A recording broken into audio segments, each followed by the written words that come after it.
ભાવેશ જેલિયાનો હું વિડીયો લઈને આવ્યો છું. ભાવેશ રબારી કહેતોય ખરું અને એના લુખ્ખો કહેતોય ખરું. સરકારી જમીન પર એનું મકાન બનાવવામાં આવ્યું હતું, રામાધની વાળો ગેટ બનાવવામાં આવ્યું હતું, ફાર્મ હાઉસ બનાવ્યું તેને સરકારી જમીન પર. તો ભાઈ તું ડોન હશું ને, તારા ઘરનો સમાજ માટે હશું, કાયદા માટે નથી તું, બરાબર? કાયદા સામું તારું નહીં ચાલે.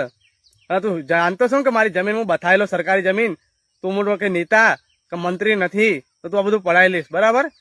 ચોદ્યા પેલા આ લુખ્ખાનો વિડીયો જોવો, એના ફાર્મ હાઉસ પર રામાધની વાળો ગેટ પાડવા તો પેલા વિડીયો તમે પૂરો જોવો, પછી હું એના વિશે જણાવું.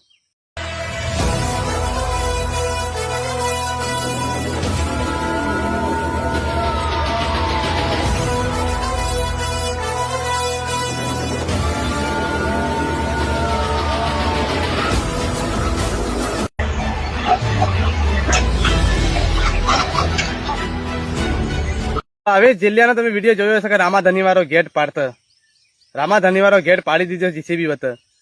કાયદા સામું નહીં ચાલે, બરાબર? તું ડોન હોય તારા ઘરનો છું, બરાબર? અને જે પોલીસે કામ કર્યું છે ને એ મને બહુ ગમ્યું, બહુ સરસ ગમ્યું. હજુ એને 20 ગુના નોંધાયા છે ને, એક ગુનામાં એને પકડીને અને જાહેરમાં વરઘોડો કાઢો, એવો વરઘોડો કાઢો ને હાથ પગ તૂટી જવા જોઈએ. હું એટલું જ કહું છું પોલીસને, બીજું કાંઈ કહેવું નથી. અને આ સરકારી જમીન પર મકાન બનાવીને બેઠેલો, પોતાની તો જમીન છે નહીં, બોલો સરકારી જમીન પર મકાન બેઠેલું તો પોતાની જમીન કઈ છે? એમ કહો. બંગલો તો બહુ વીઆઈપી બનાવ્યો, ફાર્મ હાઉસ તો બહુ વીઆઈપી બનાવેલું, વિડીયો તો બહુ સારા મૂકતો ફાર્મ હાઉસ પર. આમ તો ઘોડા પર વિડીયો મૂકેલા, ફિલ્મી જાણે હીરો ના હોય એવી જ વિડીયો બનાવતો. આ તો પછી ખબર પડી લુખ્ખાની હકીકત, સરકારી જમીન પર બધું બનાવીને બેઠ્યો છે. પોતાને તો રહેવાનું ઠેકાણું જ નહીં જમીનનું.